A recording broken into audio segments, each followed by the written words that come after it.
There's a YouTube show full of fun facts you need to know. Carl rings the bell and the members show to the GMP morning show. Featured guests will come and they will blow your mind. The audience will do so in kind. The little vanity mixed with some insanity on the morning show with GMP.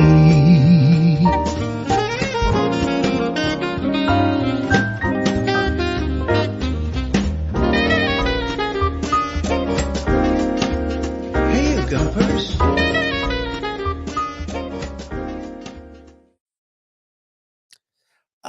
Let me just take that off the screen for you. That is our Luzadoko today. Keep your mind active, learning Portuguese. That's a little bit of news, actually, as well as a bit of Luzadoko, which you can see on the website too. I'll return to that. How are you this morning? Oh, there we are. How's it going? Hola, bom dia, alegria. Munson here with the Good Morning Portugal show. Tudo bem? Como estás? Please let me know in the comments. Baddie's here. Barandi is here. A little roll of my R's there. Steve, who doesn't like Stephen Wells, Penny Albertella, T-Duck is in. Lot of contributions from you, T-Duck. Did we not use that Portuguese saying of the day from yesterday that you sent me, which is a bit of a clue to what it was actually yesterday? And Coach Turner's in as well. Did we find out who the football team were who were on that coach that you saw, Coach Turner? Some lovely pickies from you. Great view that you sent in. I'm going to save these now, and because I neglected to do that. Seeing your name on the screen reminded me that you sent in these lovely pictures. So let me grab those for you right now, without any trouble from WhatsApp this morning, and we'll have a look at your view there in the Algarve. Still, currently, he's in the country. Everybody, watch out! Act fit. Coach Turner's in the country. And here he is with his view in the Algarve at the moment. Oh, not that one. This one here. There's his view. Not a bad sky tonight. Looking across the track. There you go. An Algarve sky. It looks quite British, that actually, to me. That could be a British scene. So a nice home from home and a glorious glowing embers sky there for you, Coach Turner, last night. And I think a little bit earlier on in the day, you said it's not all training. It's a very restrained glass of wine. However, you might be some way through it by that point, overlooking the pool and that same track there. Thank you very much, Coach T, for that. What is your God Squad tip of the day? Let's do that right away. And let's play the music, shall we? I'm getting to grips with this now, finally. I say that. Let's see if that's true or not. Aha!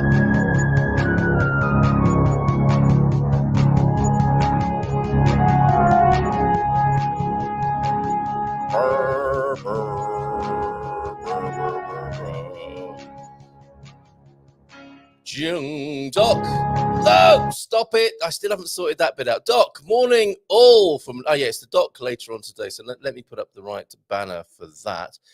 Ask anything about Portugal Wednesday. We will, I know I'm a fool to do it, but we will be looking at British politics. We got a little bit of a message from Joe Biden this morning as well, interestingly. Morning all from an overcast Falasia. The Portuguese B team, Footy Boys, have been replaced by a group of Belgian cyclists. I think there must be a joke in there somewhere as well. Not as glamorous and drink a lot more beer. That makes sense, doesn't it? So that was the Portuguese B team that were on that bus, not Algarve Rovers, that we could have a little picture of. Have I still got that, I wonder? Identify the coach. No, we lost that one. Sorry. So yes, it wasn't Algarve Rovers. It was the Portuguese B team, we think currently, who have been replaced by a group of Belgian cyclists. Thank you, Coach Turner, for that. But we haven't got to your God Squad tip of the day. Are you doing this, Mrs. M, who's limbering up in the green room? I'm becoming increasingly aware of the importance of lunges in keeping my legs healthy. How did you become aware of that, I wonder? God Squad Coach Turner. Standing with legs shoulders width apart, which is quite good contraceptive advice as well, I think, isn't it? Put 1 foot wide out and squat that leg down, which is also quite a good form of contraception by the sound of it, or maybe not. Then up again. No, perhaps not. Bring the foot back in and repeat. Are you following this, everybody? Bring the foot back in and repeat with the other leg. Up to 10 times each on each leg.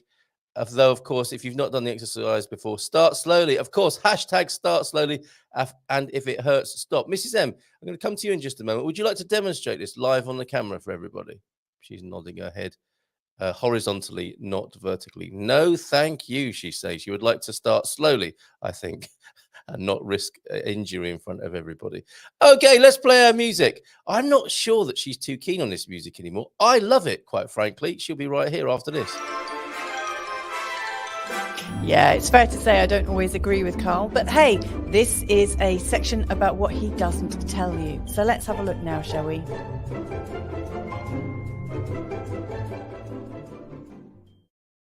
Which reminds me, I must get that washing machine fixed. Mrs. M, good morning. Good morning, everyone. How is everyone today? Oh, my word. Second show for you this morning. You've already warmed the toilet seat in the studio, so to speak. What were you up to this morning? Talking to Rick and Barley. I was talking to Rick and Barley about courage and bravery. Right, which is very interesting. It's almost as if we planned this. Winston Churchill is responsible for... What? No, what? That's not planned at all. Whatever you're about to pull out your sleeve is not planned. Unless you saw what I did this morning. As the actress said to the bishop.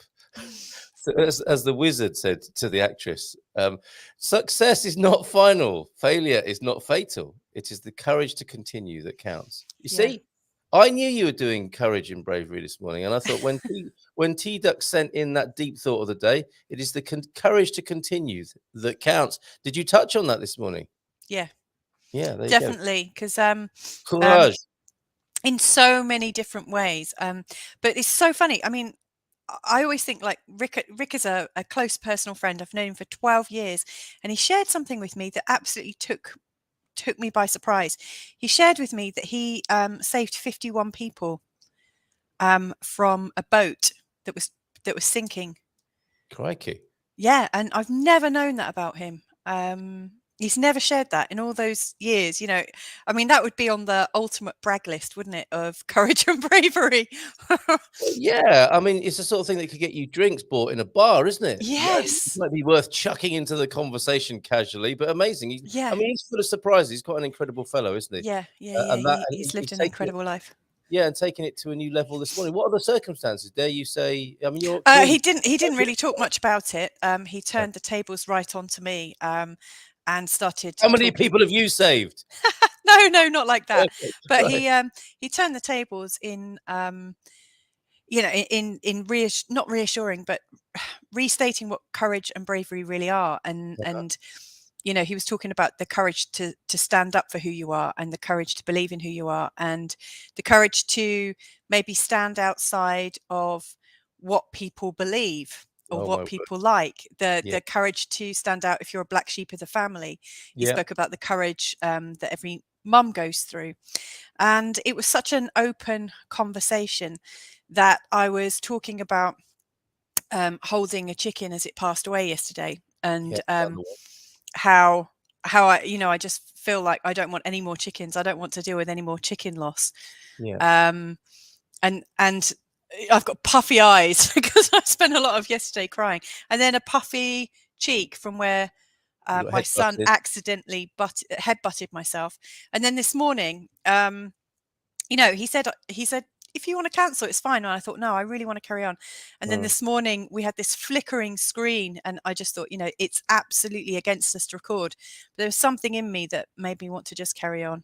And I thought that was just me being bloody minded, but okay, excuse me. It's also a heart space, isn't it? So it is. There's my daughter ringing my WhatsApp number. That's what that was.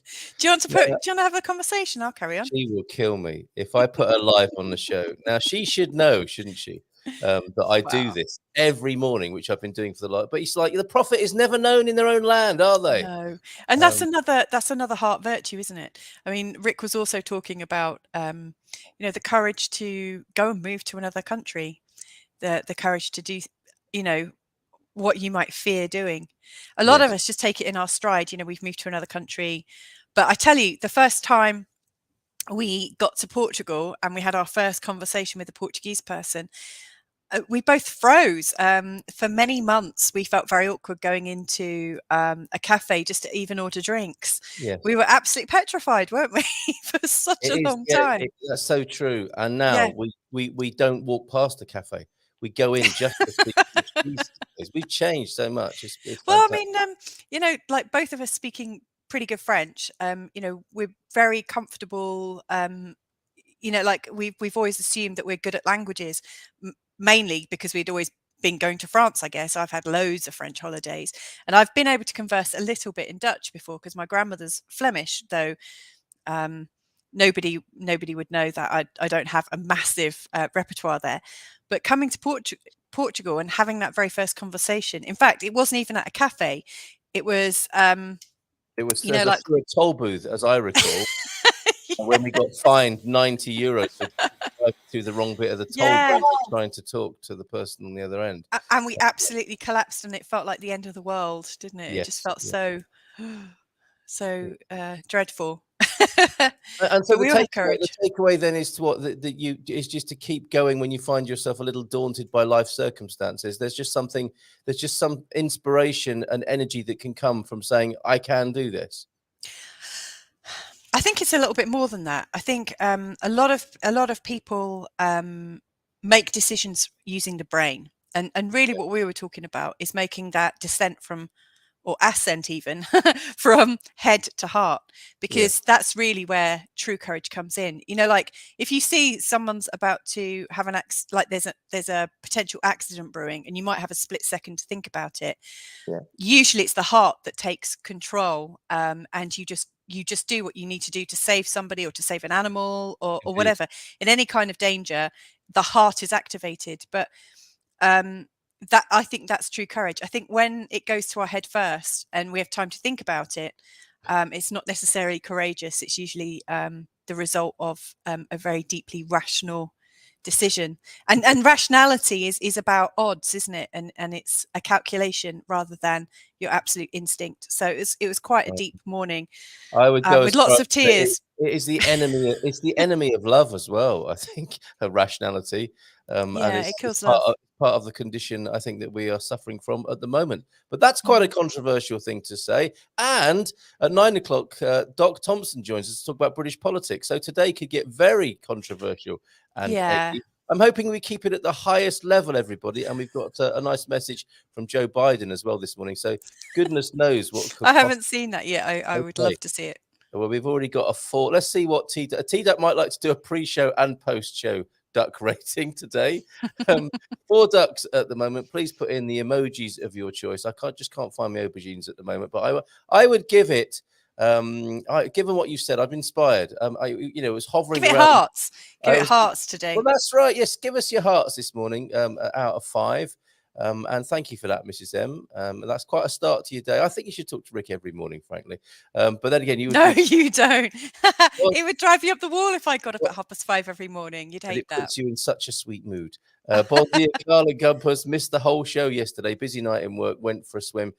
After a busy night at work, went for 3,200 meters or 128 lengths or 2 miles in 56.18. I'm guessing that is minutes. That is incredible, isn't it? Right. We have a very special message here. Can I just share it?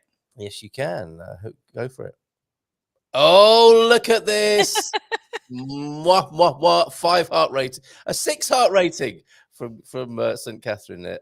Have you gone again, Mrs.? Oh, it's been an emotional 24 hours, hasn't it? Are you okay? Are you going to stay with us for a minute? Yeah. Oh, my word. It's good to have you back, Kate. It really is. Oh. Actually, I was, when you think about people who go through very, massive difficulties, Yes. and they come through it the other side, and I think a lot of people can rationalize and rely on things like money, laws, agreements, all these things that are written up, and I think we surround ourselves with these mechanisms to have this perception of safety. But when I see people absolutely put themselves into a place of true vulnerability, and then they just trust that life will see them through, and and in doing so, you have to open yourself up to receiving help from other people. I am absolutely blown away by people's courage when they do that. You know, it's so easy to be protected with some kind of, you know, agreement in place, but rationality. rationality, but to allow yourself, and I think that's one of the reasons why we have these agreements in place, is because we don't actually trust that any other human is going to help us. We fear other people rather than trust and love other people.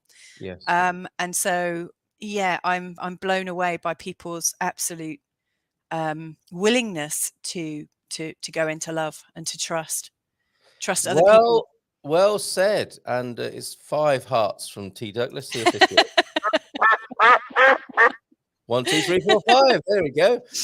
And morning to you from Penny as well. Good morning. Thank you, Penny. Morning, Looking darling. forward to your wine. Let's celebrate love and courage on Monday. Let's carry that forward to next Monday. Is that the wine? That's the next wine one. Maybe you join us for that. That's not next. That's not next Monday. It's the Monday after, isn't it? Is it really? Yeah. Sure. You've taken off a week. Oh, that's because I'm so keen to drink Vinho Verde, isn't it? Okay, 2 weeks. 2 weeks until the 7th of November.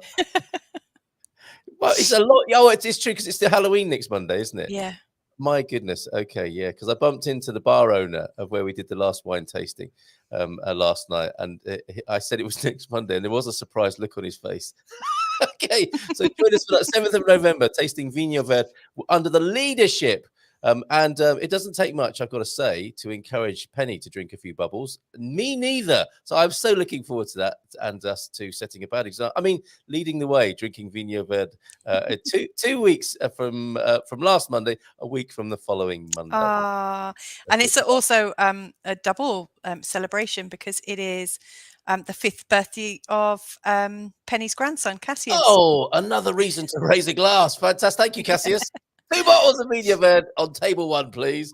Oh, 1 heart from Deagle. I think that's probably one great big heart. However, I don't think that's a 1 heart rating.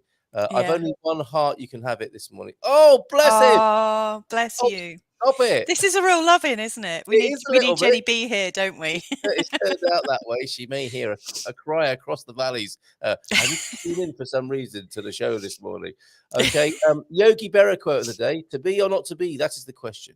Whether it is nobler in the mind to suffer the slings and arrows of outrageous fortune or to take arms against a sea of troubles." Yogi Berra, can you believe that? He's amazing, isn't he? Okay, let's go to a few more quotes as well. I think there's something might have gone wrong with that particular quote. We have another one from him, though, this morning in here somewhere. Who is this Yogi Berra? Is this just like a made-up yogi that you guys have? Is this like one of your silly sketches? Or? He doesn't watch the show, does she? If the fans don't want to come out to the ballpark, no one can stop them. Yes, indeed. Yogi Berra. They see. You're asking who Yogi Berra is. He's a baseball player, but not just. He is this gentleman here. There he is on his retirement, and there he is as a younger ball player.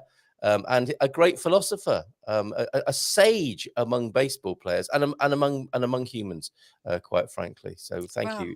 He's been a source. He's been a constant source. Is he like the patron saint of Good Morning Portugal? Because you guys mention him every day. I must have missed. A Hall of Fame. He's one of them. We can't just choose one. There are so many people who are an inspiration to this show, and like yourself this morning.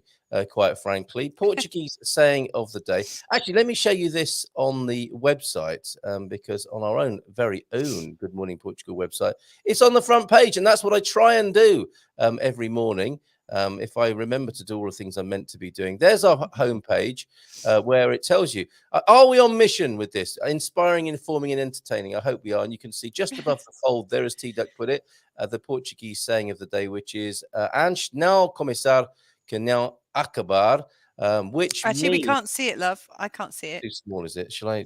No, it's in the comments as well. So let me just pop it onto the screen for you. But all you're showing is the front page. Well, if you look closely at the front page, all right, I shall zoom in. Well, you're right, actually, with all these. Oh my goodness! Yeah, with all these GuMPers here, they're reaching for their glasses, aren't they? There you go. Is that any better for you, everybody? Do you need me to speak up as well? Yeah, I do actually. There you go, dear. On the front page there, Portuguese saying of the day, which I have to say is a whole lot more savoury than the one that was suggested for yesterday. Is that something? Is that something like if you don't start something, you don't? I didn't catch the rest of it. No, we've got it here. Portuguese saying a day on the screen. Antes Oh. now começar que não acabar. Better never begun than never ended. Yes, I guess that's kind of not very optimistic, is it? Well, better don't to not start. begin. If you don't start, then you don't end things. I think there's a courageous aspect to this as well. Get stuck in and give it a go. Otherwise, don't start at all. I think the fortune favors the brave, basically. There. Yeah, that doesn't read like that to me. That sounds to me like better never. It's better to not start something than never end it. All right. Okay. All right. Let me try this one on you. I'm trying to find it from yesterday. I don't know. Let us know. How are you reading that? Does that sound like an optimistic that's saying, the thing. everybody? That is the thing with translation, isn't it? It really is. I mean, maybe the spirit behind it is, to rouse you to do something, but I just can't quite see it. Okay, this one, I think this you will like. I'm putting this into the chat now. Not much controversy with this one, certainly in terms of translation. Perhaps if you've got young people in the room, maybe cover their ears right now, because this was the suggestion for yesterday with the Portuguese saying of the day. And I think it's a good one. Isto é mais velho que o cagar. Let's see if we can use that today. It is, isn't it? I mean, old as Moses. There's just a beautiful timing about that when you pop that into the conversation in the right place, isn't it? So you're literally referring to something that's super old or super tired. Yes, absolutely. I agree with Louisa. Well, I think we should get some T-shirts made with that on. What is he agreeing with about how it's not a very good saying? I don't know. Oh, I don't know. I mean, or is it about my flipping massive, it could have been a number of tearful thing? Yes. Whatever it is, I agree with her. Okay, back to the quotes and greetings this morning. So I think we're going to be okay for our Silver Coast meetup at lunchtime. A chuva está acabando e tempo de encontro. I don't quite know what that means, but I think it's a weather report. Yeah, definitely. The chuva, the rain is something. Definitely talking about rain. Okay, dad jokes will be starred for later. We're going to try these on the dock this morning. He's a serious political fellow, but he likes a laugh as well. Buddy, bon dia alegria, the news is today for our running to become homeowners in Portugal. Oh, yes. That's the wrong one. You get a bleep and a round of applause for that. So progress is being made. Hopefully soon the escritura, which is not a bad thing. That is the notary, I believe, there. From Bragandi, bon dia todos, off early to the mighty Porto. Just a reminder, I have posted a lot more Magusto events, Halloween events, walks, concerts, places of interest, and things to do on the GuMPer map. Thank you so much. Isn't that amazing? Please post anything happening in your area for other GuMPers here in Portugal or hoping to arrive to check out. So, wonderful. Thank you, Andy. He's amazing, but it looks like the only things that happen in Portugal happen in the Barada. Maybe one or two other things. So come on, folks, if you could be as legendary as Andy is there and pop a few things on the GuMPer map, which you will find at goodmorningportugal.com. And those meetups, I need more meetups to put in Meetup Portugal. What was it? Meetups Portugal. I bought the domain. I can't remember what I've called it now. PortugalMeetups.com. PortugalMeetups.com. Yeah, PortugalMeetups.com. There must be more than 5 meetups going on. Please let us have your listings for that. I was going to show something there when oh yes, it was to do with the Magusto, which of course I believe he's referring to his chestnuts there. An excellent year for walnuts, it would seem. And Diga was asking, how do Portuguese people celebrate the roasted or the chestnut season? Well, with some gusto for Magusto, they are being roasted pretty much on every street corner at the moment. It is the season, and it is the festival of Saint Martin, which I think is all part and parcel of the same thing. We live in San Martino, so it's important here.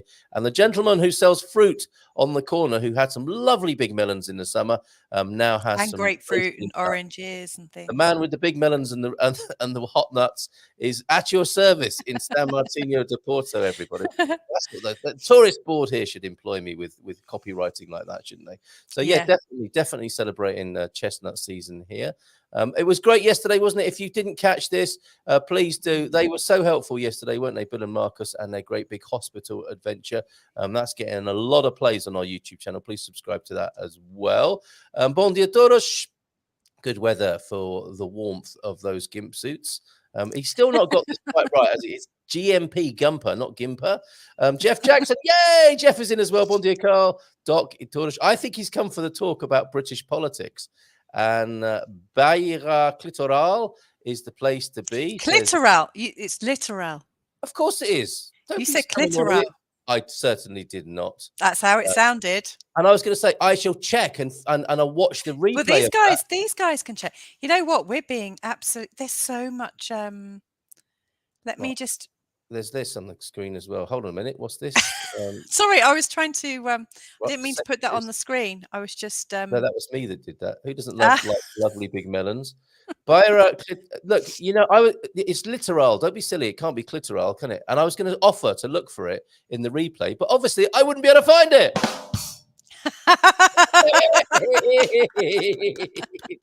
Very good. Very good. Thank you. Vinho Verde in the rain is certainly an original one. A deep, sumptuous reds for us in the winter. Ooh, deep, sumptuous red. Very poetic this morning. Poetic Pete. 3 hearts and a giggle from Suze this morning. And Vinho Verde in the rain sounds like a song title. It certainly does, doesn't it? It does. Better late than never, I suppose. There you go. That's the translation of the earlier quote in Portuguese. It might be that the doc is agreeing with there. Or better not to start something if you're not going to finish it. Yeah, don't start. Okay. You're not going to finish it. Yes, you would definitely tell me off for that, wouldn't you? Did I hear or did I get the fragrance of dirty linen being washed in public there? You did, yeah. I am in agreement with Louisa, but think it refers to warning against negative actions that will have never-ending consequences. Yes, which sounds very practical in Portuguese, I have to say. Bon dia, Doc. I think it was about the same. In fact, should we bring him on now so you can have a chat? Are you ready to come on, Andy? Have you finished drinking cold beer with your meds this morning? Are we past that? Old beer, not cold beer. Let's bring him on to the show. It's Andy the Doc Thompson. Hello, mate. Hi, Andy. How are you? Hola, bom dia, alegria de Leiria. Yeah, I'm good, thank you. You? You look 10 years younger. What's your secret? I don't know, beer in the morning, probably. No idea. Last night's beer with your meds in the morning. Legend. Just to go back to that Portuguese saying, I was with Louisa. I think I've always been of the opinion that it's better to shoot for the stars and get to the moon than not to shoot at all. Definitely. I am probably, by the sound of it, again with Louisa, the star of unfinished projects. But if you don't start loads of projects, you don't finish any. So yeah, absolutely. Okay. All right. I mean, how do you know what you're capable of unless you push yourself sometimes and put yourself out there? Yeah, if you only do what you know you're good at, you never try anything new. And if I may be devil's avocado for a moment, is that what all the people say who are waiting for your projects, Louisa and Andy? Yeah, maybe, but at the end of the day, I'd rather have lots of people waiting for me to succeed than people not even interested in what I'm doing. Yeah, well said. Mr. Munson, I'd like to say which projects are those you're referring to? Because I think I've got quite a good fulfillment.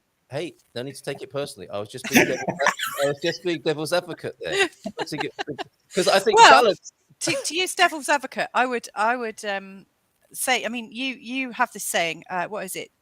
Don't let the excellent spoil the good. Yes, you say that, and you also say something like "Do it now, seek forgiveness later." Is it what is that saying you use? I would never say something like that. That sounds so irresponsible. No, you do. What is it? What do you seek forgiveness rather than permission. Yeah, absolutely. Because, if you've upset somebody in the process of doing something, it's never our intention to upset anyone. And but if you're thinking, "Oh, I can't say this, I can't do that because I might upset somebody," yes, you may not actually ever help somebody either. What about that law of lesser pisses, though? If you're going to piss somebody off, it's better to piss someone else off than yourself. Would we go that far this morning?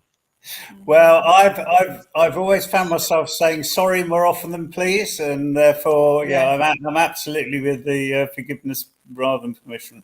So we're talking about our love lives now, are we? I'm talking about every aspect of my life, actually. Do you know what, Andy? Any of my really, really good friends that know me very well will all say, stop saying sorry, because I say it pretty much every minute of the day. At the start of every sentence. Oh, please forgive me. Me too. Would you like to publicly apologise for that now? Or No. Not?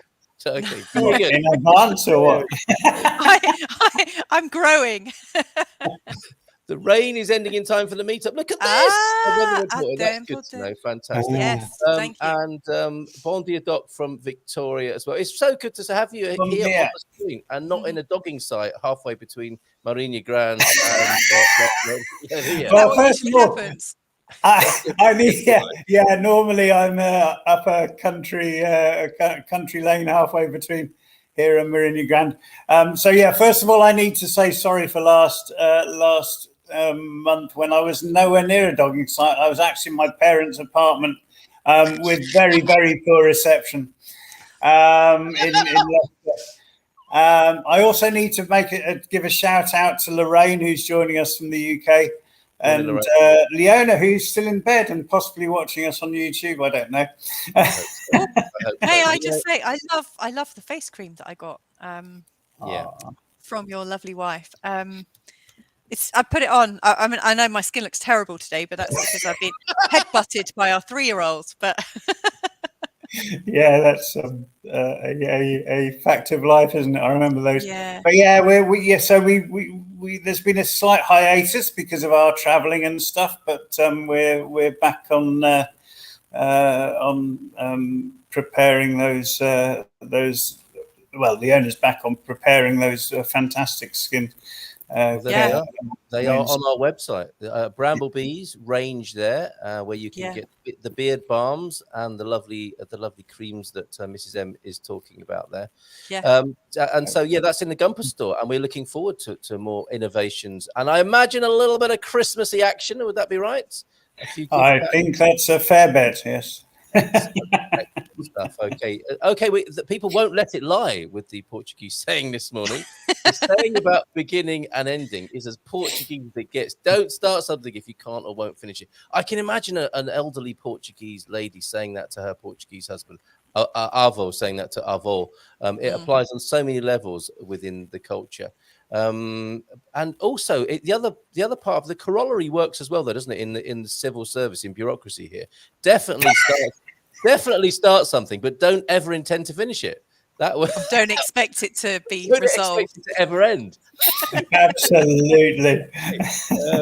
Hi, Victoria. Things are looking beautifully green. The olive harvest is looking really good, and we're off to see Piglet at the weekend. So pretty bang! That was wonderful yesterday. I think it was Marcus, wasn't it? You said bang, bang, bang.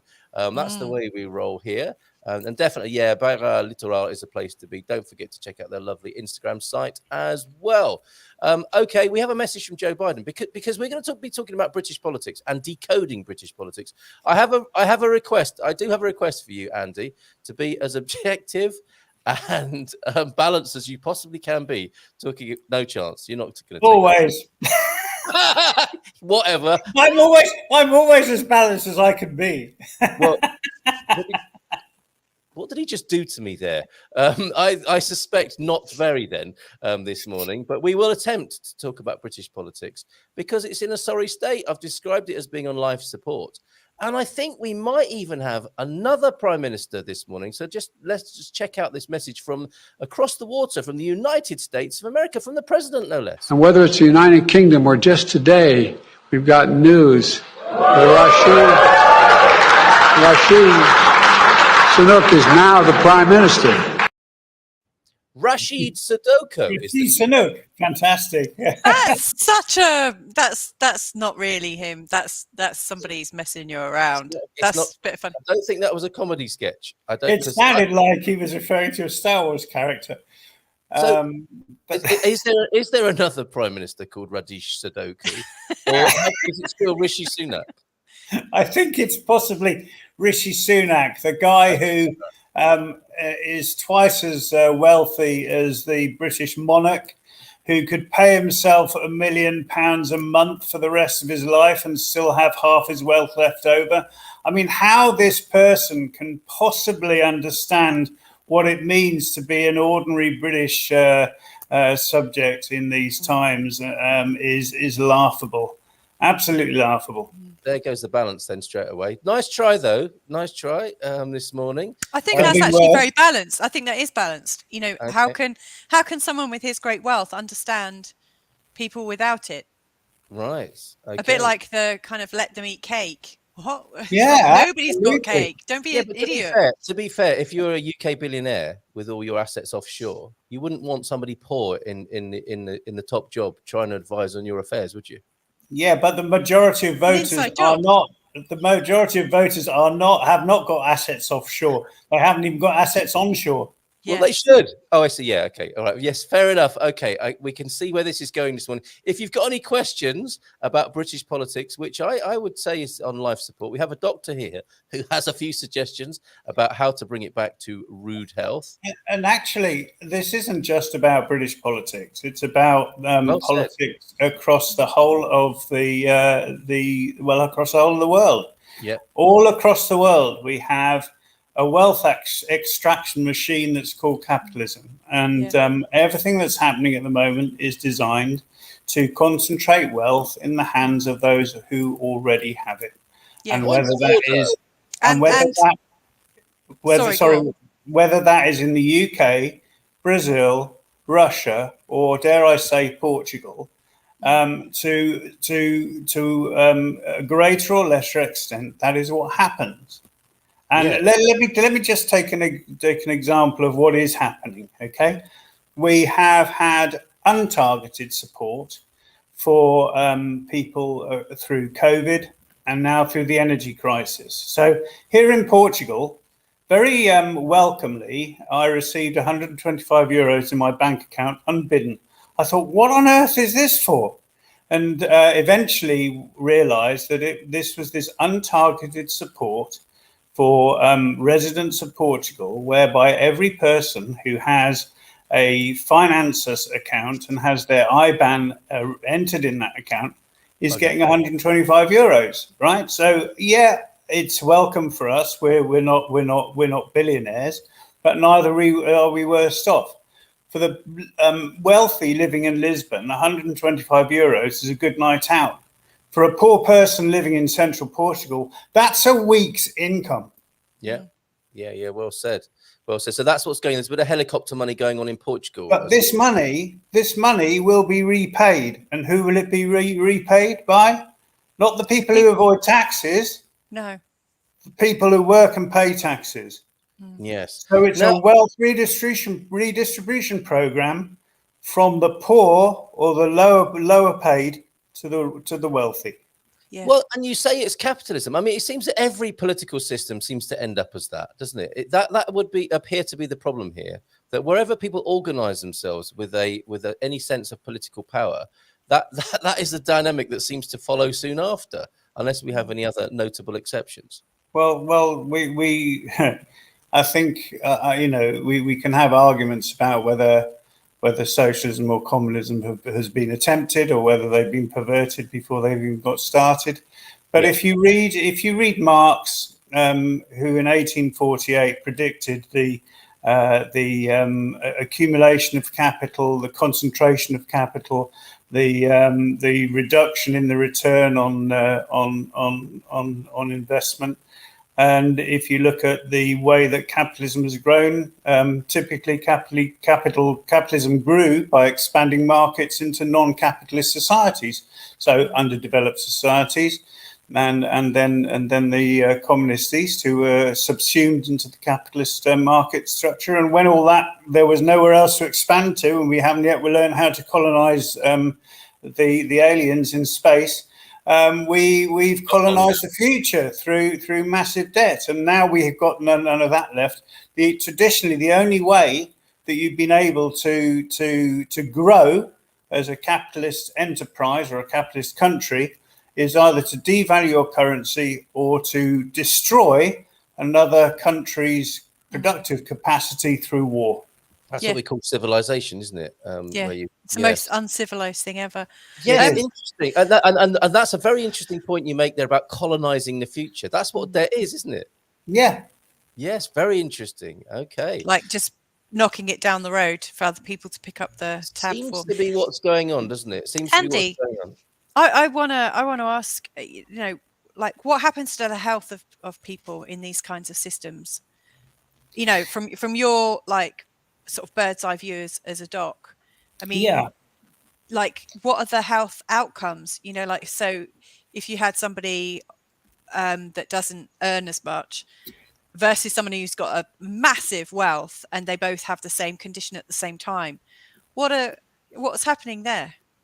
Well, it's clear. If you look at, so when I was a GP, we used to look at the health outcomes of people through various illnesses. And so, for example, your expectancy of recovery from various things like diabetes or heart disease, or the outcomes of high blood pressure are all worse if you're not wealthy than if you're wealthy. And why is that? Well, you clearly have the ability to have a healthy diet, more so if you can afford nice organic good diet, rather than eating off processed food and lots of bad food that's bad for you, that's full of toxins. If you have to work 12, 14, 16 hours a day in order to make ends meet, then you're not going to have a healthy outcome. You're going to be stressed. You're going to be tired all the time. If you can't afford to go to a gym and have a private trainer, you're going to have a worse health outcome than if you can. If you can't have a decent work-life balance, if you can't have a decent relationship with your kids, all of this contributes to the health outcomes. Yeah. Yeah, well And said. this is about wealth. And of course, if you're unhealthy, the last thing you're thinking about is petitioning government or getting other people to work with you to usurp a system last that is minute, killing you. Yeah. Yes. Until your dying breath, at which case you might actually do something about it because there's nothing to lose. And the current system militates against self-organization and grassroots organization because they absolutely understand the risk that poses to their hegemony over the political and economic life of a country. So they ban protest. They close down spaces in which people can meet. Where were our public spaces? When I was a young militant in 1980s, we met in free rooms in pubs who were happy to have us there because we bought 2 or 3 drinks. You cannot find a room in a pub now for less than £40 an hour, and therefore grassroots people cannot self-organize in spaces. Community centres closed down, pubs closed down. The ability to meet on street corners made unlawful. Yeah. And also censorship on the internet as well. If you say something we don't want you to say that's going to jeopardize our overall power, goodbye. Yeah, absolutely. Now, I feel a need to connect the themes of the show this morning. This is Emily talking about bravery and courage, and as well as actually, we spoke about whistleblowers quite a bit. Sure. But what the point I'd like to share is that whilst it would appear, and you could prove that there are forces working against people organising themselves and behaving in a way that might be more advantageous to themselves and each other, I think we're also doing that to ourselves as well. And it will take this bravery and courage I think you're talking about for people to say we could do this for each other and ourselves. And the longer we leave it to other people in distant places and centralized government situations, the more unlikely it's going to be. And actually, they're probably going to get worse. They probably are going to keep printing money. I mean, I take your point, Andy, about getting some helicopter subsidy from the government, but there's a cynical side to that as well, isn't there? Is that, as you say, the machinery of that, as it stands, means that that people will be paying their own taxes back to subsidise this little bit of a handout they've had today. So I think you're absolutely right to make the point. This is not just a British politics problem. This is a global politics problem, and it's a pretty pass for all of us as human beings, because we perhaps haven't yet found the courage and bravery and a sense of love more than rationality, as we were talking about earlier on, to say this is insane. How we're living is insane. We just need to look after each other. We've got all the methods and technology and tools to do that. When does it begin? When does this start? That thing brings everything together nicely so far, I think, on the show. Don't get me wrong. Helicopter money for the poorer people in the country is absolutely right. Yeah. It does two things. It supports people in need, and it increases demand in the system. It tends not to contribute to inflation, because these are people who need to buy essentials, not luxuries. But it should be paid for by wealth tax. It should be paid for by those who have benefited from the financial meltdown that we're going through, i.e. the energy companies and the banks. So nothing wrong with helicopter money, but it has to be organised properly, targeted at those who need it. And similarly with all other organised support. Yeah, I think it needs to be abstracted from the system in which it can be used cynically, because let's face it, if money's made up, which it is, because otherwise how would things be manipulated right now and kicked down the street, as we've talked about? If money can be made up, it could be made up and given to those who most need it. But that's a revolution. That's a revolution. But it's not, is it? It's just taken off them and they're fined. Well, I love the idea of helicopter money. And I also find that there's these things like little food packages and whatnot. And like when you give birth in the UK, you get like a pregnancy pack, and lots of new mums are like, "Ooh, let's see what we've got." And often it's full of absolute crap. Sorry to say it, full of stuff you don't want to use on your baby. You don't want to feed yourself with. They're just brand names that are giving away something. It's a bit of marketing. Free advertising. Yeah. Absolutely. That's the old corporatocracy at work there, isn't it? It's not unlike Nestle sending baby powder to African nursing mums who then all lost their ability to nurse, or many did. That has much bigger repercussions. Like, like they could, I mean, when I saw about the baby powder shortage in America early this year, I don't think there was enough support to help people actually get nursing or I know that when you go back to work, and a lot of Americans do go back to work quite quickly after having a baby. I know that usually marks the end of when people are breastfeeding. But, I worked in British, what was it called? Business in the Community in London, which is a Prince of Wales charity. And when I was there, they were talking about having a breastfeeding fridge, a breastfeeding room, so that mums that were nursing didn't lose that. They could actually go and have actual time to pump off, etc., and keep it stored in the fridge, in a different fridge, so somebody didn't put it in their tea.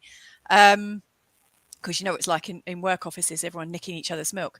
But there's all these things that are apparently there to help, but actually I find them quite disabling at times. And I think actually giving people the opportunity to spend the money in the way that they need is useful. But there's always people at the top saying, but people don't know how to spend their money. They're just going to spend it on booze or fags. But let them, Yeah. I think there's a lot of interference going on, and a lot of I know better than you.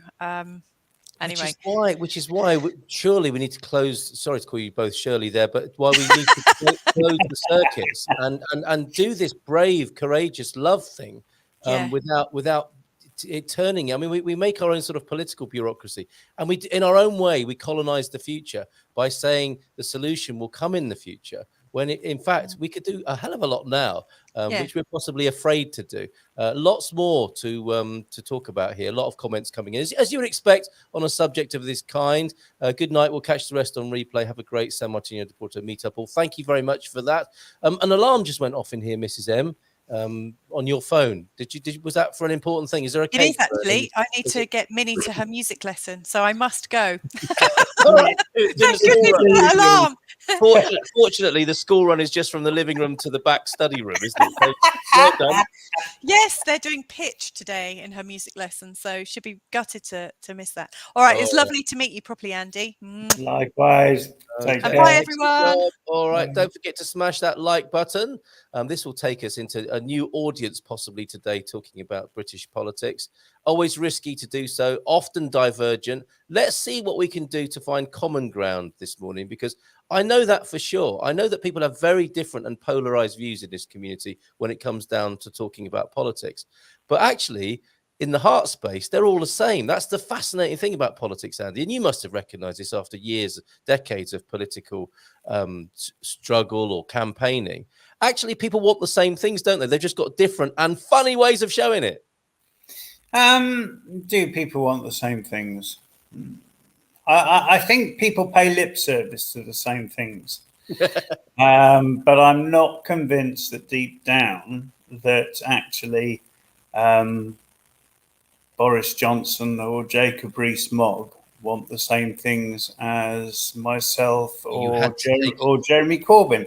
You had to take it to an extreme level there, because my test with that was, if somebody fell over in the street, you become unrational, if you like, rather than irrational, and you go to help. Are you suggesting that Boris Johnson and Rees-Mogg might say, somebody do something? Well, I think there are 3 or 4 responses to that, and unfortunately, I think I've probably seen all of them. There are those who will rush to help. Yeah. There are those who will rush to go through their handbag and take their mobile phone. Yeah. There are those who will stand there and say, "Oh, somebody do something," and there are those who just carry on walking. Right. Okay. And I have seen all 4 responses. So, Carl, I'm sorry, but I don't accept that everyone has the same target. Okay, if you'd ever wanted to see a man's dreams shattered on a live stream, there it was. That was me. That's gone. That's gone for me now. Well, Carl, I'm sorry, and I'm not. The bottom line: did all 4 of those people come out of their mother's womb the same? Probably yes. Yes. I do think this is about nurture, not nature. Interesting. Okay. And I do think that people are conditioned by their environment and their experiences. And therefore, what we need to do is to change the environment and experiences that leads to people rifling through the fallen person's handbag, or standing there telling someone else to do something. Yes. Or walking on by. Yes. And we need to change the conditions that lead to those responses. Point taken. And grow and encourage the conditions that lead to those the response which says, help the person. Interesting. So when the conditions are right, you might agree that we want the best for each other, but something weird goes on along the way that has people do any number of those 4 options there. I mean, that's a very interesting vignette and a very interesting basis for a discussion, isn't it? Who would you like to be in that situation? Who do you find yourself being? And what can be done for the ones that you point at walking away or filming it with their camera, or even stealing that person who's lying on the floor, stealing their camera and running off with it? Interesting. Any questions, ask anything about Portugal Wednesday here. We forgot to mention, of course, that you are an immigrant foreigner, expat living here in Portugal. You have that wealth of experience to talk about, as well as your political experience and views. And also, you are a GP in the United Kingdom, in case people don't know that. And so you can answer questions on health as well. Have you got any general points about health in Portugal at the moment, or any recent reflections you've had? Because it doesn't stop, does it? When you're a foreigner, you do not stop having insight and revelation in the new country. Have you had any such thing recently, Andy? So both Leona and I probably had COVID last week. When I say probably, neither of us did a test. Was that irresponsible? Possibly. But we had no plans to visit anyone. We had no plans to receive it. Well, actually, we did have plans to receive visitors. And as a result, Hank and Connie are coming this weekend rather than last weekend, which means we get to celebrate Hank's 50th with him. Sorry, Hank, if that wasn't supposed to be. He's never 50. He's never 50. I know. He looks like a boy. I mean, I thought I had worn well, but Hank is a fantastic 50. That's a great advert. It's a great advert for the beard balm. Hank's beard balm is absolutely available from Bramblebees. How to look 10 years younger? Go to Bramblebees in the GuMPer store there. Well, happy birthday to Hank. Yeah. Yeah. So we did. So we got COVID. We got better. We didn't test, and it's just a reflection of, I suppose, where the journey we've gone through in the last 2 years, where we went through both personally and as a society an absolute fear of this illness, and rightly so. It was devastating and it was fatal. But we went through a position where the streets are empty and people were waving at each other from balcony to balcony, to a position where actually now we're learning to live with this. Yeah. And is it safe to call it the kind of seasonal flu now, or is it a very different category, would you say? I don't think it wasn't flu. I've had flu a couple of times. This was not flu. This was COVID. Of course, COVID will be seasonal because it's an illness of airborne transmission. So when you start to spend less time outdoors and more time indoors, then the chances of transmission are increased. Okay. All right. There you go. Thank you for that. And any expat revelations? Any processes you're involved in? So we've received finally our appointments to get our post-Brexit identity cards, and we only have to travel to Marina Grande for very strangely, Leiria as a regional capital. Incredible. Well done. Does not have the facility to do this in Leiria. We have to travel to Marina Grande, which is a very short distance away. But yes. we're astounded that it's not happening in Leiria. However, we're certainly not in as bad a position as those residents of Albufeira who have to travel to Lisbon to get their post-Brexit identity cards. It's weird, absolutely isn't it? Bonkers. It is, and after 2 years of waiting, they've been given a 1 week window with 2 months notice or something like that. It's quite strange, isn't it? If you've got any questions about that, we'll try and do our best to help. I imagine there's quite a lot of talk about it on the Expats Portugal forum as well. The Brits exchanging. They've had a 3-step process basically. This is a reference to British politics, of course. Post Brexit, you had to change your crew document, which everyone else had. It was a piece of paper as your residency document, into a QR code, which is now going to be turned into a biometric card. And that's a reflection of the a special relationship between Portugal and the UK, whereby there is a special case card. That exceptionalism is evident in the card you'll be carrying in your wallet soon there, Andy. Leona got her driving license. What? Yes! Having waited 5 or 6 months after we went to the IMT, but then we found, and it was probably me who completed the form, I've managed to put my date of birth instead of hers in the form. So although she submitted her passport along with her application, they hadn't noticed, and they went ahead and issued her driving license with my date of birth. So we went without an appointment yesterday. This is fantastic. went without an appointment, and it only took, I think, an hour before she came out with the mandatory printout of her receipted application. They didn't take the erroneous driving license off her, and said she'd get an updated one in the post free of charge. So that was fantastic. I've nothing but good things to say about the IMT in Leiria. They whisked us through when we went there, and everything was sorted out very quickly. So I had been to maybe 4 or 5 other IMTs before that in GuMPer, Aveiro, I think. But finally, when we went to Leiria, they were really brilliant, actually, in a hot, sweaty office. It's quite open plan and 70s, 80s in there, isn't it? And there were a lot of people. It was like a scene from, from a movie with people mopping their brows with a scrunched up handkerchief, waiting, almost, dying of heat exhaustion. And then these Brits got whisked through to have their biometrics done for the driving license, which was a little bit awkward. But thank you, Leiria IMT. Mrs. M's just come in for her phone. I thought it was going to be a coffee, hint, hint. But anyway, smash that like button. Pete, we're going to get back to the meaty political talk in just a moment. And it's a tough old bit of beef this morning, that political meat that we're chewing on.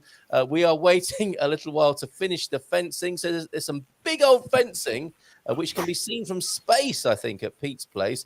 And then getting cows. So they're free range to a point. Sometimes there just aren't enough cows, which is possibly a Yogi Berra quote there. Smash that like button. Bob's in as well from the Netherlands, I think. Or are you further south again, or north even? Bon dia, abim dia. Someone mentioned a festival in Portugal. Definitely missed those. We've been in Netherlands for 3 weeks and not a celebration to be seen. The old cloggies are a bit serious at this time of year. You've got a soup festival up the road going on. You can't go anywhere without tripping over a festival in Portugal, can you? At any time of year, it seems. Funnily enough, I overheard some people talking about Limousin cows the other day. Are these the cows that the super rich ride around on? I don't know what is a limousine cow, or is that a Limousin cow? Super stretched. A really long cow. There's more meat on that one, Pete. Check it out. Well, that is exactly the kind of cows we're planning on getting. He is as well. What were they saying, Victoria, about the Limousin cattle? They are a large French breed. There you go. Stretched. Who doesn't like a large French breed first thing in the morning? Oh, that phrase, easier to ask forgiveness than permission. Thank you for that, T-Duck. And they began importing them into the US. I wonder what this comment was about. That's the Limousin cows into the United States. Of course, the stretch limo of the cattle world. Hi, Doc. Are you with us for Vinho Verde? Important question. Can you join us a week on Monday? I suspect that's quite likely. If I remember, my memory is terrible at the moment, but I shall. Yeah, Leona's been mentioning it occasionally for the last couple of weeks, and I did spot it. So yeah, we'll try and find a decent label or two. And join you. Yes. Yeah. Fizz does the biz, bubbles cause the troubles. Let's go. And as they say, back to the law of lesser pisses, I think. Or are we talking about our love lives again? As they say, it's better to be pissed off than pissed on.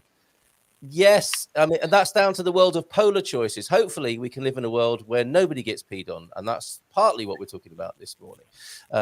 Politically, that is, because whatever you do in your private life is your business. Hey, good morning, everyone from Nuno. How are you doing? And thank you for bringing that other matter to my attention this morning with those spammers in the community. Somebody dealt with that. It wasn't me. Oh, silly Carl, you think the civil service accepting your request as starting the process could be forgiven, I think. James, Nuno missed your Monday show. They're all available on YouTube. Nuno, if you have a spare moment, which I don't think you have many spare moments, to be fair. Hardest working man in insurance. With you there, Doc, as always. Quick fisting. How can anyone that wealthy possibly understand? Yeah, the point you were making about Rishi Sunak. Because there's that famous video of him, isn't there, saying, I've got super rich friends, I've got wealthy friends, and I've got working class friends. Well, not exactly working class. I think he actually says that in the video. I mean, that's honest, isn't it? Or what he could have said was working class people do come in and tidy up my room occasionally. So I do get to see them and be in the same room. Yeah, I read an interesting article this morning, actually, about his father, who lives in a part of India which I know very well, actually. And apparently he still washes his own plate. after dinner, which is interesting. A photo opportunity. It's a photo opportunity. Or he doesn't want to be poisoned. He doesn't want to be poisoned. Maybe that's why he does his own thing.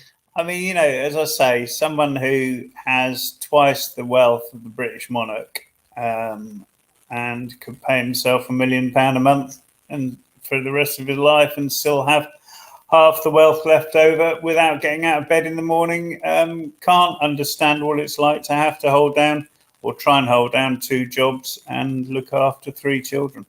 He's going to work night and day, tirelessly, though, Doc. Oh, of course he is, yeah. You have that assurance there. It doesn't have to be an ordinary British person. I hope American people are enjoying this morning, trying to understand the British political system. Because you say he's twice as wealthy as the king. The king's not exactly So these are ballpark figures. Sunak's wealth is 750 million, and the Queen's was, I think, something over 400 million. So yeah, double the wealth, just about. My goodness. Yeah, those sort of levels, you're not arguing, are you? Sunak gave away 6 billion in furlough. That's got to be paid for at some point. That means if your kids and partner got less than 12k, the rest went to the rich, kind of like the opposite of Robin. Exactly. And whatever side of the political table people are finding themselves this morning, this is the interesting thing. We're all agreeing here, aren't we, that it seems to be about concentrating wealth with the global elite. People can see that now. Yeah. Would you say people are seeing this much more easily, clearly than they ever did in political or social history, Doc? Yeah, definitely. I mean, when you and I, it's certainly me, because I think I'm a little bit older than you, perhaps. When you and I were at school, we had history books, and that's what we had to rely on. And of course, history books were written by those who knew what they wanted us to know. Whereas now we have the internet and we have a reasonable amount of open information, and people can see what's happening. So I do think that the openness of information, as far as it goes, and as long as it remains relatively uncensored, and all those things are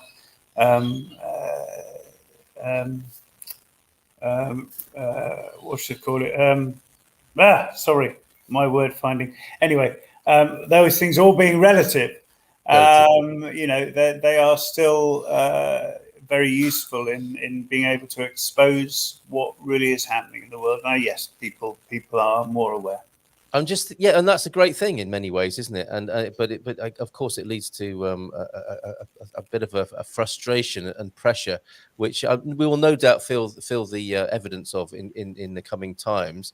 You were talking there about reading about the history of history itself and politics and every other subject that we used to do in perhaps the 70s and 80s in our schooling, Doc.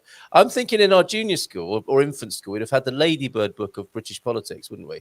Where that would have been written by someone quite posh, I suspect, in a publishing house. And they would have said, this is a Conservative MP. He cares for you and makes sure that you have milk to drink in your school. This is a Labour MP. He hangs out with coal miners and people who shout and strike. Sometimes they're not very nice. They're the ones. That's about right. That's about right. Although I'll take the lights off. But I think I don't think it was written by the Tories, just censored by them. They actually got some underling to write them. Yeah, it'd be hilarious to look at now, wouldn't it? The Ladybird book of British politics, or I Spy. That was 6 billion. Not 6 billion, 600 billion. It's calling the socialist handout. I mean, that was the interesting. Well, it's not a socialist handout. It's a socialist handout if it's targeted. Oh yeah, true. You see, this is the misunderstanding that many. To my transatlantic friends, but many Americans confuse what socialism is actually about. And socialism... They had their own Ladybird books about that, didn't they? Well, yeah, and they still do, along with the creation stuff.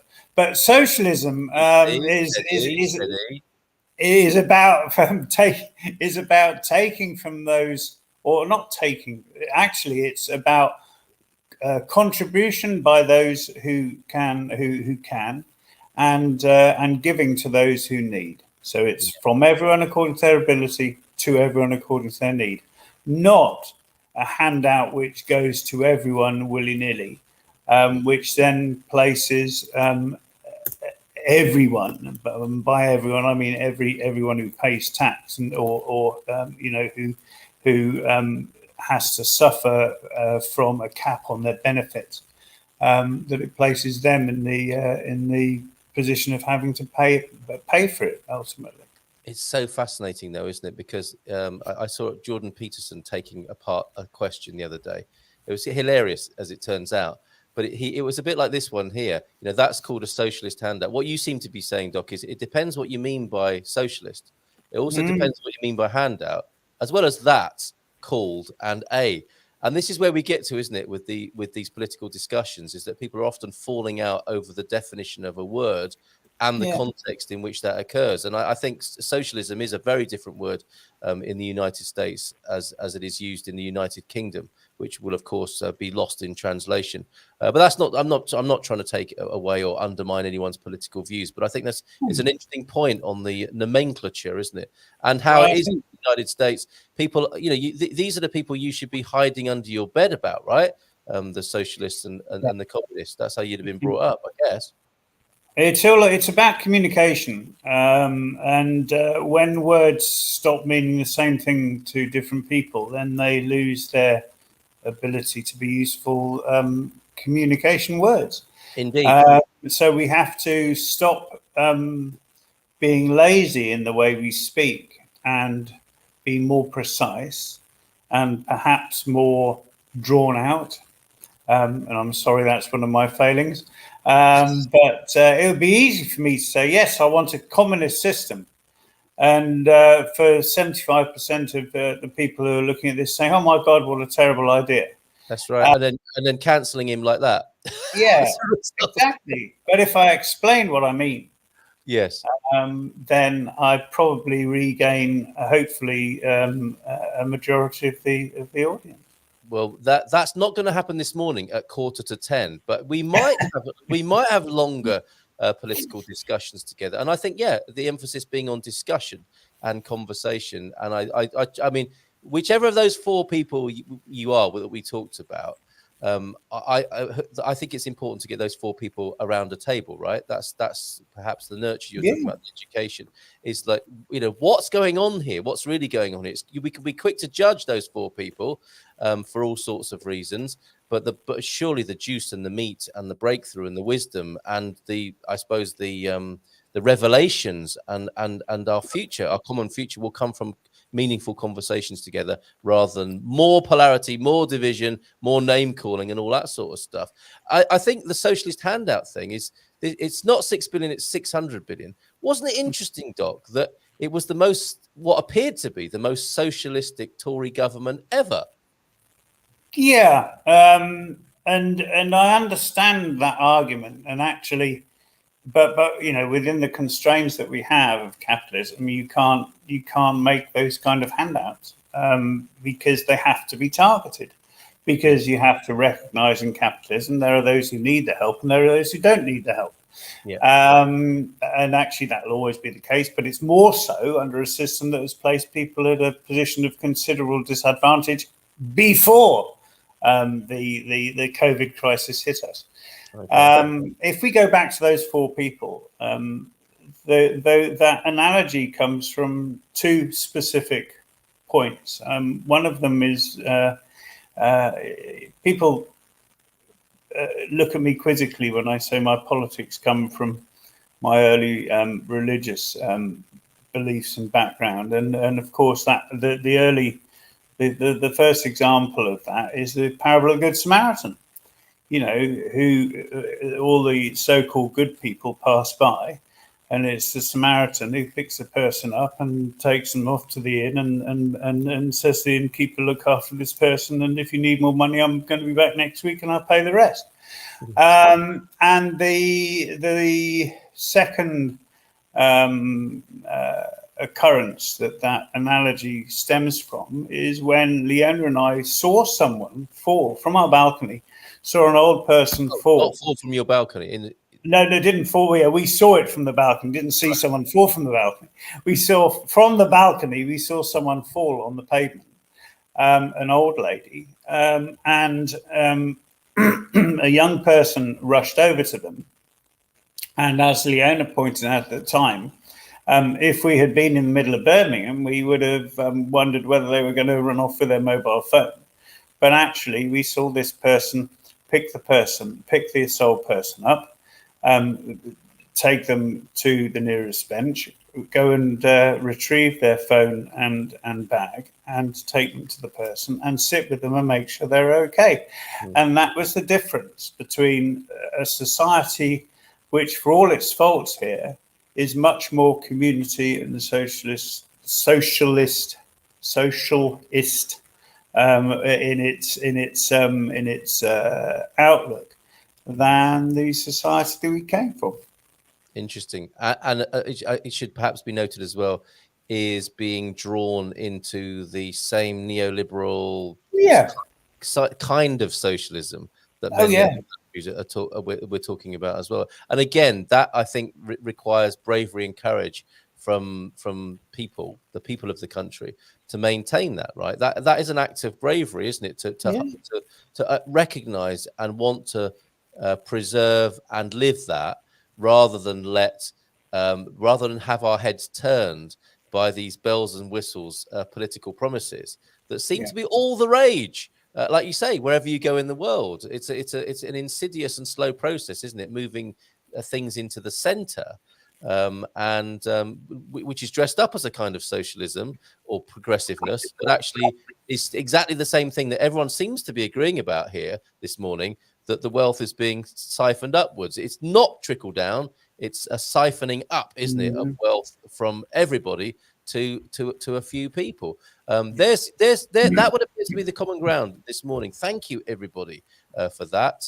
Enslaving the future through debt. I guess that's another way of putting it, isn't it? Colonizing the future, as you put it, which is a very interesting point to make. Deagle saying British government is like the hokey cokey, in out, shake them all about. Absolutely. To as ever thus, possibly, just more intense at the moment, maybe. It is like the end of any empire, and that's how Pete's framing it. The gap between rich and poor gets too great, and then the empire collapses. Is that an assessment of what's going on? Are you having that as Britain? Are you having that generally as the kind of Western civilization idea, Pete? Pretty profound this morning. Bon dia todos from Antonio F, who I suspect will have views on this as well, but new to the debate this morning. I was brought up in Richmond upon Thames, the longest life expectancy in London, the most and wealthiest borough. Shock horror, yes. A good observation. Thank you for sharing that. Bob, PT, is capitalism actually bad, or is it the greed that people allow to take over? Didn't Russian oligarchs get their start as they're powerful in their Communist Party while their people suffered? Now, I wanted to say the refuge of all political argument is that whenever communism or capitalism or any other system is discussed, the defenders of those systems say, that wasn't actually communism. That wasn't actually socialism. This isn't actually capitalism, right? Well, okay, so no, it wasn't communism. It was state-owned economy, a planned economy, but it wasn't democratic. And communism is nothing if not democratic. So it wasn't communism, but it was state-owned enterprise. And yes, it's true, the oligarchs did get their start as powerful within that system. While the people suffered, yes, the people did suffer relatively. But if you look at the state that Russian society was in less than 70 years before communism collapsed. So in other words, if you look at Russian society at the beginning of the First World War, comparing it with where it was after the 70 years of communism, the 70 years of communism brought massive advances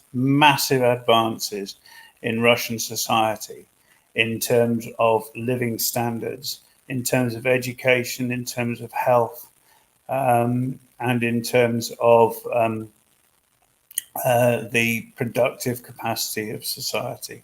So there were lots wrong, huge amounts wrong with what happened in that 70 years, but there was a lot of progress. And what was the system before that 70? Well, as that 70 years? It was feudalism. Okay. It was feudalism. There were peasants living in wooden houses, freezing to death in winter, suffering from famine on a regular basis. Yes. As a part of life. Yeah. If you lived in Georgia or in Kazakhstan or in Siberia, your life was considerably worse than any life expectancy and society now. Interesting bit of context there then. I need to flip this around and ask you another question then, Doc. Have you observed any system, any system at all that could be described as capitalist that you think works? I know you're theoretically opposed to it, but have you seen anywhere in the world where you think more or less, and given the benefit of the doubt, capitalism, because it might be working in the way it was originally intended, you know the point I'm making here? Yeah, I know the point you're making. That's not real communism. Is there any real capitalism that you would acknowledge might be working anywhere in the world? Well, real capitalism, I guess, and I'm not a proponent of capitalism, so I would be happy to hold my hands up if any proponents of capitalism say that's not what we say. But yes. To me, as I understand it, capitalism is supposed to be free market. Yeah. Right? So you show me anywhere in the world that has a totally free capitalist market where there is a zero intervention by government, where roads and healthcare and education only exist through the intervention of the market, and everyone has access to it because the free market is such a fantastic idea. And I don't believe that takes place anywhere. And so once the capitalist proponents sell the pass to state intervention, then it is a legitimate discussion as to what is appropriate state intervention, even if you're a capitalist.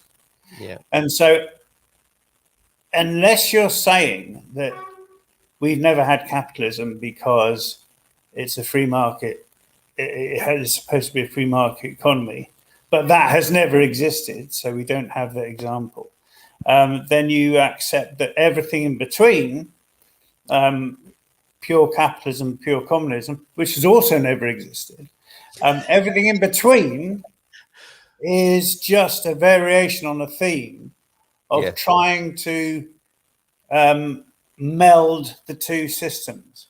None of that's worked either.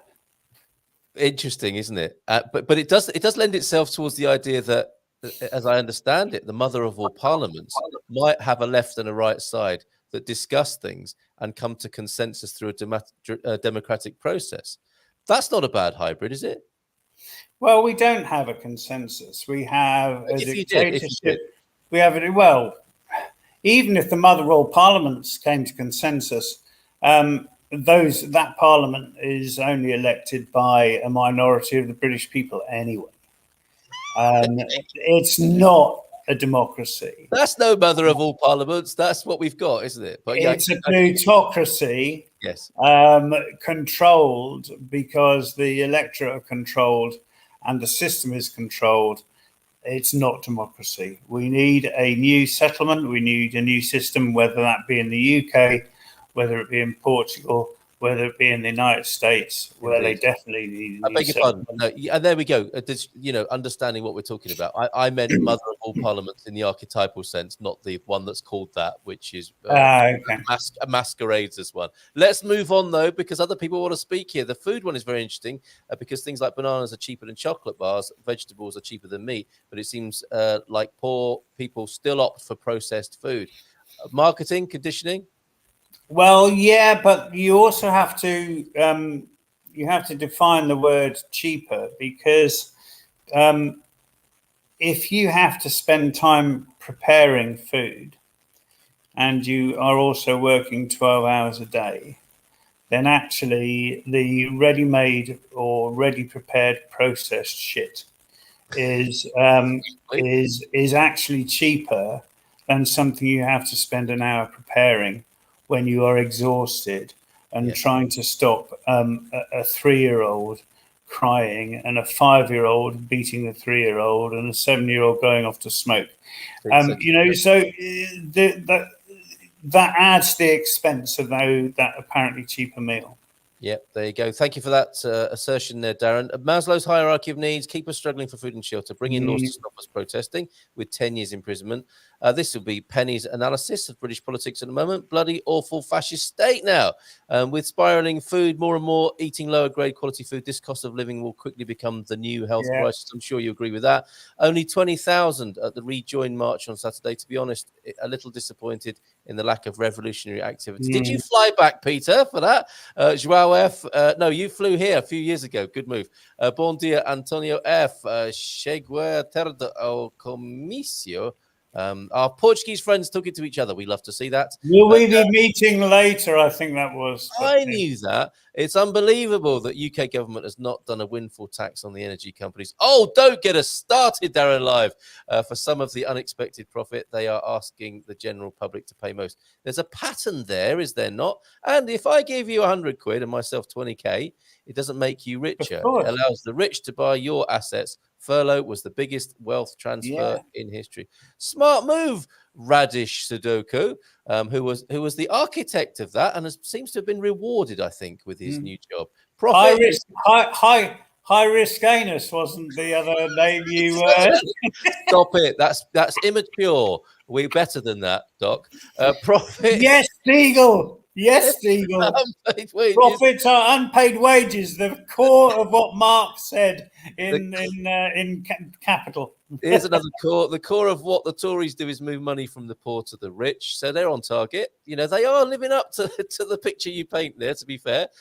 Results. I am a big fan of, at the very least, fair share taxation, says James. That includes the very wealthy paying the same taxes as everyone else. And thank you, James, for your mention of the Lisbon meetup, November the 15th. Have we got a graphic for that? Go on, Doc. No, very quickly. People say the wealthy paying the same taxes as anyone else. Now,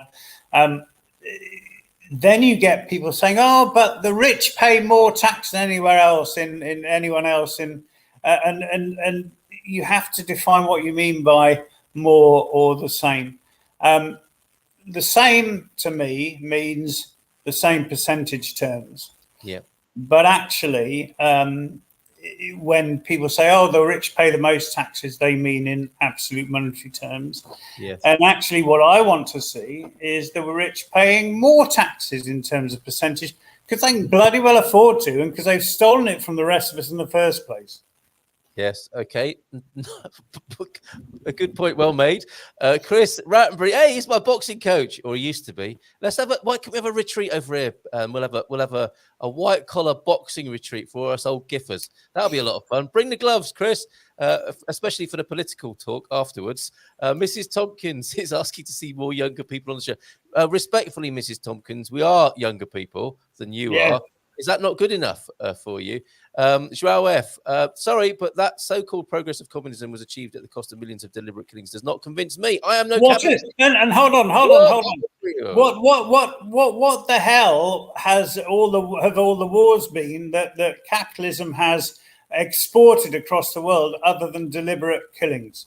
Well, that just shows both systems to be terrible. That was that's a bit of whataboutery there. That was as I said before, that wasn't communism. Yes. Okay. Yeah. All right. Fair play. A friend recently said, if you're not a liberal, you're a fascist. I think there's probably some middle ground. But that's how people talk to each other now, isn't it? That is so awful. Not here. Not here. If you say things like that, you're an idiot. No, I don't say things like that either. Getting rid of 20 million dissidents helped too. Again, you would say that wasn't real communism. You should have Jordan Peterson as a guest, although even he has, well, certainly does, especially in a dietary sense as well. Fire departments, schools, roads, healthcare, example as a socialism and folks generally like. True. Indeed. I'm not sure we're going to get to all of these, but I would like to cherry pick a few from people we haven't heard from yet. Many Americans will say they hate socialism, then praise social security in the same breath. And you know what? I think people are, as well as having a greater sense of the injustice that's going on that we talked about before, people are all also able to hold two thoughts, aren't they, in their minds these days, much better than they were ever able to, as well as the polarity in popular discourse. There is the polarity which intelligent people seem to be able to hold. Like, yes, I see that as a good idea, but it also has its disadvantages. I think we're getting better at that, Doc. I certainly hope so. Yeah, but you have to be able to do is synthesize the two. Yes. Because if you can't synthesize the two, you simply end up being ambivalent and not being able to make any progress. No, sure. But, you know, I think thoughts tend to stay in the mind and become quite divergent. And then action is another matter altogether. And that, again, is where we're moving, as Mrs. M teed up the show this morning, from the head to the heart, aren't we? That's where the courage and the bravery is in the heart-led action. So certainly not making any excuses for inaction here this morning. Joao F., this is a good one. With all due respect to our American friends, most of you do not understand what socialism is. In fact, I doubt you even fully understand the concept of the representative democracy. He's throwing down a European gauntlet there, isn't he? Joao F., that's not like you. Okay. Having the very wealthy pay their fair share of taxes like everyone else is therefore not socialism, it's equality. Stephen, people fall out over the definition of words because people keep using old words to mean new things. We should stop and have a word check every now, a context check and a word check. Are we on the same page here before we fall out and leave the room in a huff? Well, I didn't even play the trigger warning today. It's been good, I think. General election in 6 months. There is a prediction from Capricorn 12. I don't know why I thought about the trigger warning when I saw your name. I am enjoying, says Ubi, listening and learning about British politics. I'm sick of US politics and concerned about EU politics, and we're hoping we're not sliding into World War III. Well, let's hope not. Not sure. We don't need that. Just this representation of folks here of considered, kind, thoughtful people. It gives me a lot of hope. It really does. It just, there are people like us all over the world, and we needn't be overshadowed by these negative and dark agendas. I don't think Doc agrees with me. Not sure how you think this is a world order anymore. I'm not sure. Well, if it does. I'm. You see, the thing is, before World War II, you had the rise of fascism in Europe. At the same time, you had lots of people in the States and in the democracies in Europe saying, "Oh, we all love each other. We've got the League of Nations. We'll be able to talk." Chamberlain came back from Munich with his bit of paper in his hands and peace in our time. And then we had the conflagration that was World War II. And I think at the moment we have the rise of Putin and other potential risks to world peace. And we have lots of people who want to promote harmony, and rightly so. But actually, as I was saying with Louisa right at the beginning of the show, one of the few ways that capitalism has to be able to expand their markets is to destroy other people's productive capacity. And that is what Putin is currently doing in Ukraine. And it is what we will do. And I say we in the loosest sense, I mean those who pretend to speak for us, is what the other proponents of war will do when it comes down to it. And that is my big concern, Carl. I don't share your optimism. I'm with you. Okay, fair enough. And I think we make a good combo on that basis. Three more significant points. I mean little in as much as they are three of many comments that we've not been able to get to this morning. We'll do this again. You know what it's like when the doc joins us. It is the blue touch of political discussion. No problem at all. But how about this? The taxing big pharma, the profit of making people sick and then marketing cures that don't work. I saw the COVID vaccine from Pfizer And this was John Campbell who said this. Good news. I've got some good news today. Well, if you're a Pfizer shareholder, they are quadrupling the price of a COVID shot to over €100 per shot. Now, to me, that is disgusting. In a time of world crisis, for that rampant profiteering to be occurring, would anyone disagree with me that that's disgusting? Well, Carl, they did the same with the anti-AIDS medications that were denied to sub-Saharan Africa as a result of that. It's happened throughout the history of Big Pharma.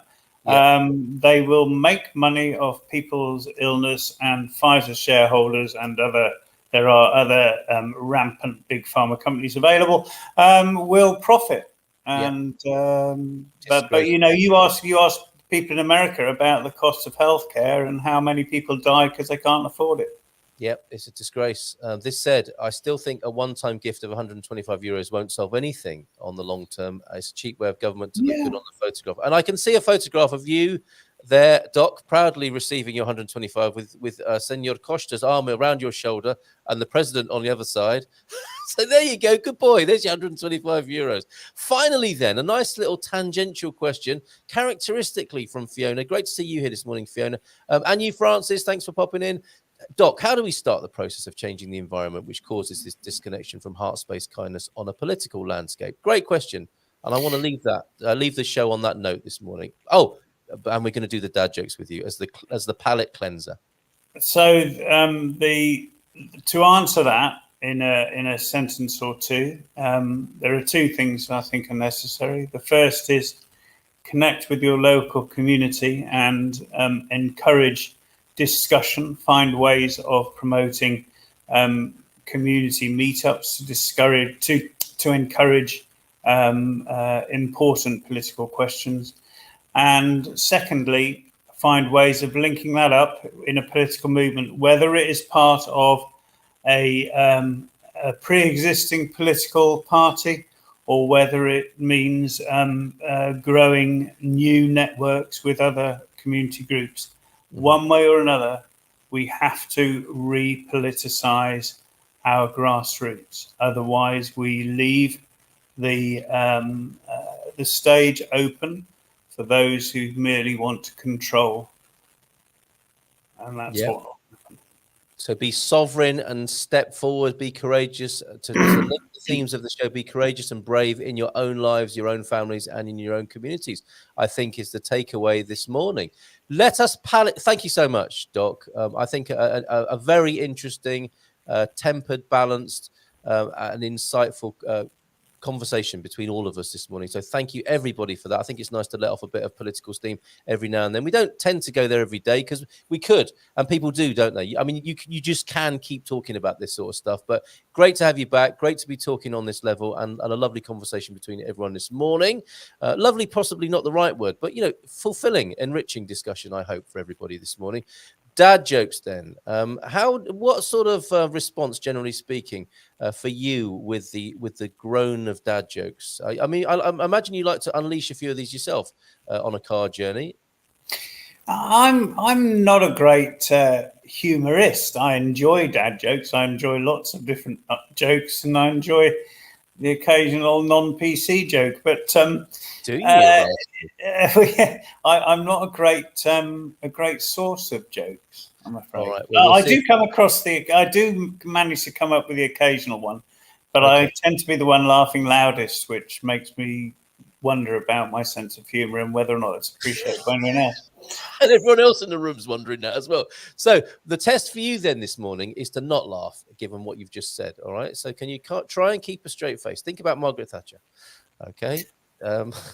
He's laughing already. Okay. All right. Come on. Get a grip now, because we're about to try these on you. Okay. Where have they gone? We've lost them. That's the problem. Okay. The dad jokes. Here they are. The storm last night destroyed 25% of my roof. Oof.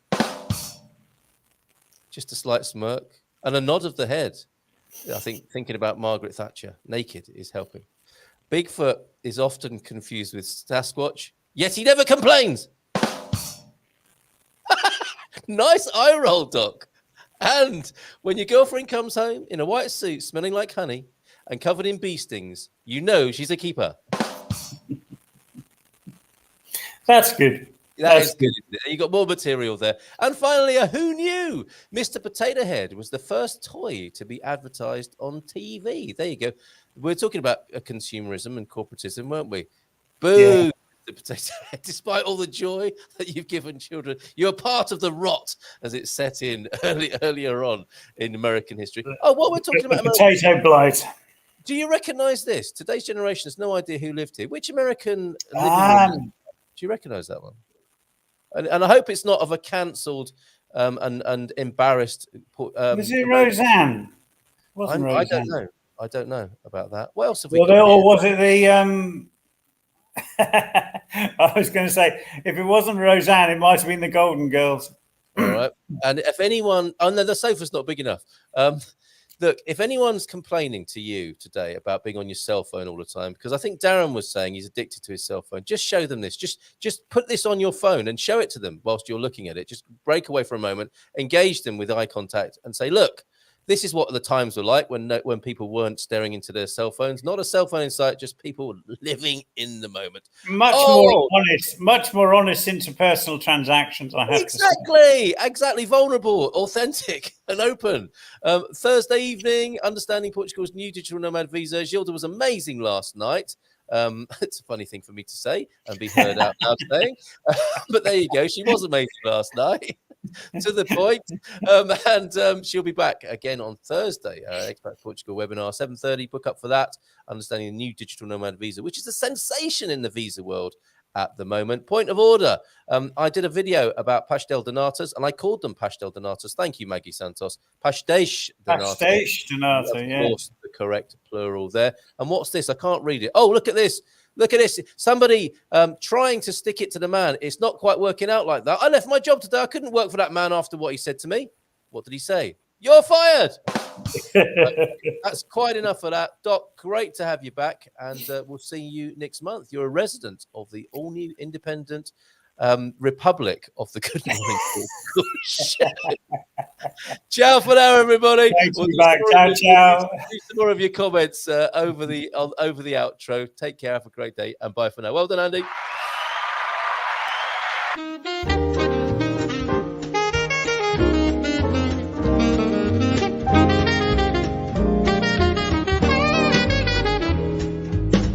In Portugal, there's a YouTube show full of fun facts you need to know. Carl rings the bell and the members show to the GMP morning show. Featured guests will come and they will blow your mind. The audience will do so in kind. The little vanity mixed with some insanity on the morning show with GMP.